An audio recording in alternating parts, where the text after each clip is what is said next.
after 4 years of completing high school there, I had to go back to India then. And one of my really close friends, I told her that I don't even want to go back to my house. I just want to shave my head, go to the mountains, become a monk, live that life. I don't want to do anything with this material world. All of this is bullshit. It's all a dream. I know there is something more to life that I am missing, because I knew all of this theory, and I knew the source it was coming from was very pure. So those questions were requiring some answers, and I knew those answers would only come from experience. So I told myself I want to just go, but obviously that did not manifest, that did not happen for 2 years, right? And 2 years, things kept getting worse and worse. My parents went through a separation. I ran away from my house back to London for university, right? Over there, I got into very, very bad habits of, smoking, drinking, all of these things, right? As bad as it can get.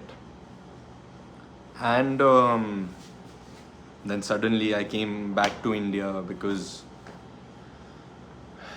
I had to solve a few things in my family. I thought I am responsible and I felt very guilty about it and that I was responsible. So I left everything. I left my college in London, came back to India, tried to solve those situations because I thought I was in a very good headspace and I could handle it. But trying to solve those situations weighed me down even more. They got me back into bad habits, smoking, drinking, all of these things, right?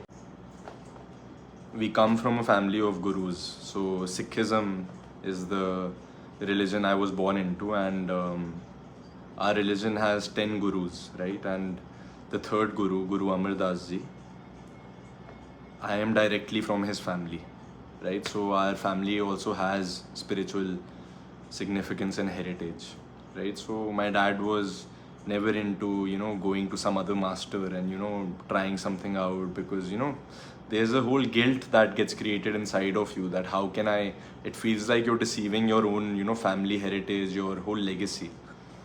But he was so helpless, he was so lost, he was so done at that point that he was like, I just need some kind of cure for this whole situation that I and my family are in, right? And somebody came into his life, told him to go there, and he just went. For 3-4 days he went, and he came back so different, right? He came back home, and I remember he was like, we're gonna start dancing every single night, we're gonna wake up every single day at 6 o'clock. And me and my brother was just like, what is this guy on about?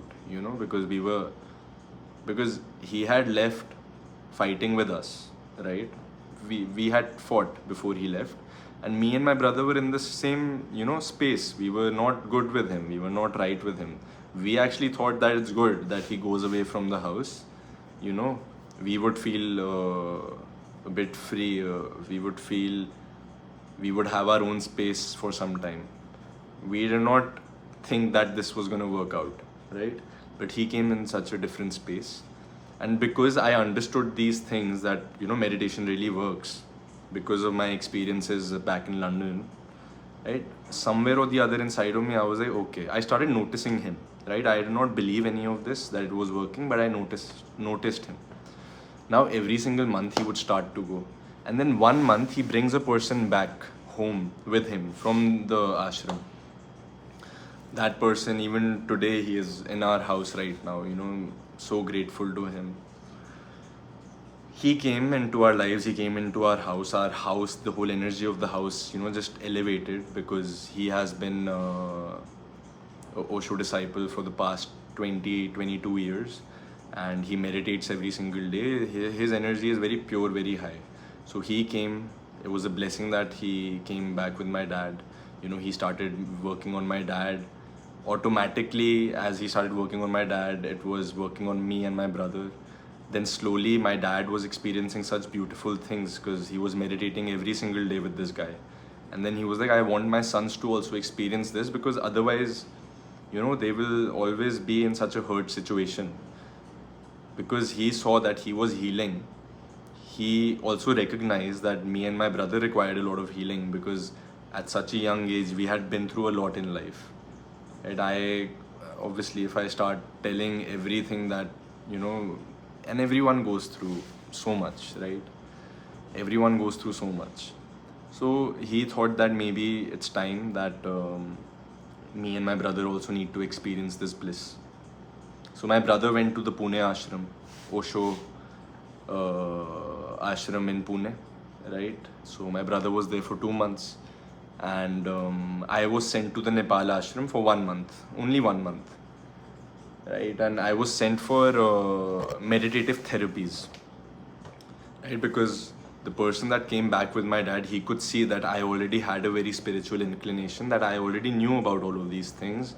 I knew about all the concepts, right? So my brother had gone to learn the techniques of meditation, and I was sent directly for therapies. So therapies is the next step after you learn the techniques, right? Because it's a very advanced sort of a program. But that person recommended me to go and do the therapy straight away. One was a 7-day therapy and one was a 21-day therapy, right? So the 7-day therapy was very intensive. I already felt like so much had, just left my body in terms of trauma, in terms of all the baggage I was carrying. And then the 21-day therapy was the one where I completely transformed. So in that therapy, right, 7 days you have to laugh for 3 hours each day. 7 days you have to cry for 3 hours each day, and then 7 days you have to sit in silence for 3 hours each day. And it's like a surgery for the soul, right? It's a surgery for the soul. It's called Mystic Rose Therapy, 21-day therapy. So very luckily, like the 7-day therapy that I did before Mystic Rose, and then Mystic Rose was starting 2 days after that therapy. So I was very lucky that it all worked out to be in that way, and then the rest is history.